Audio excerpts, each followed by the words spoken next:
Nalimutan mo na ba ang mga pangako mo? Ang sabi mo ay ako ang tanging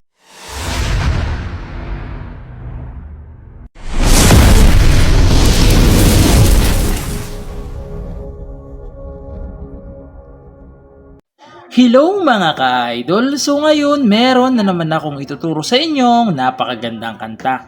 Ang title pala nitong kanta ay yung Sana'y Laging Makapiling by April Boys, no? So napakaganda ng kanta na tong mga ka-idol at madali lang naman yung chords niya, no? So dito muna tayo sa kanyang strumming pattern, okay? Yung strumming pattern natin is ganito lang. Down, down, up, up, down, down. Okay? Pag yung chords nasa loob ng open, close parenthesis, dalawang down lang. Okay? Ganun na yung strumming natin, no? Palitan nyo na lang yan kung sakaling gusto nyong palitan, no? So, proceed na tayo dito sa kanyang whole verse. So, yung whole verse niya rito, mga ka-idol, is D. Ayan yung D, first string, second string, third string. Okay? D. B minor.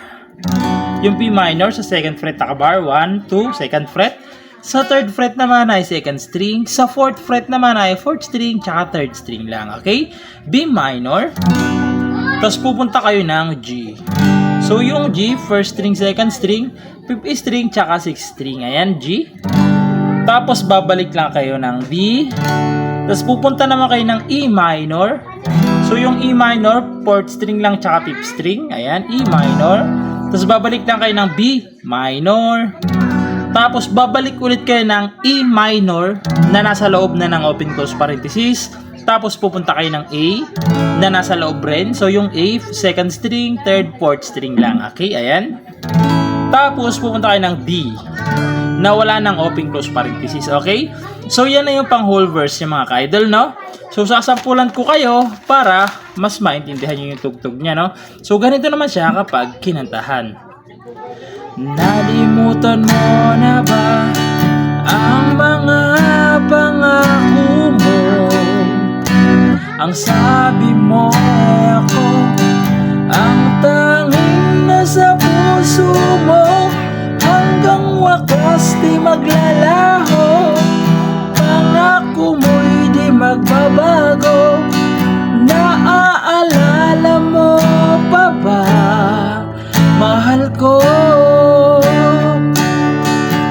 Tapos papasok ulit yung verse, okay? Yung verse 2 doon sa part na di ka na aking nadarama. Yo, doon na ulit kayo babalik, okay? So, hindi ko na lang kakantahan kasi yan na yung pang whole verse niya, no? So, proceed na lang tayo dito kagad sa kanyang chorus. So, yung chorus niya rito, mga ka-idol, is D. Ayan, naturo ko naman na yung string kanina, isa-isa, kaya hindi ko na isa-isahin ngayon, no? Ayan, D. Tapos G. Tapos D ulit. Tapos A naman. Okay? Pagkatapos niyan, babalik lang kayo ng D. Tapos G ulit. Tapos D na nasa loob na ng open close parenthesis. Tapos A na nasa loob rin ng open close parenthesis. Tapos babalik lang ulit kayo ng D na wala ng open close parenthesis. Okay? So sasampulan ko naman yung kanyang chorus para mas maintindihan nyo, no? So ganito naman siya kapag kinantahan. Awit ko'y iyong pakinggan at laging tatandaan. Mahal kita, pag-ibig ko'y tanging sa'yo. Sinta, ikaw ang lahat sa akin at pagkamamahalin.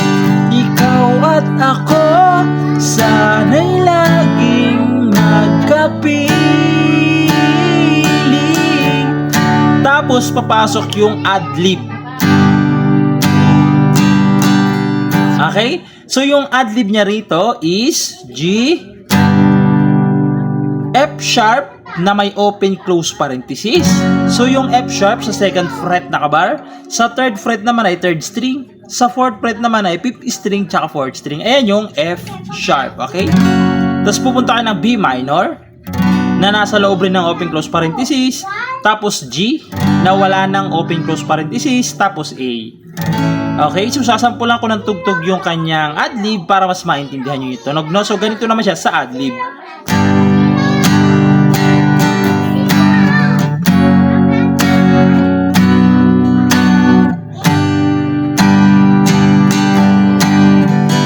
Pagkatapos ng adlib, papasok ulit yung verse.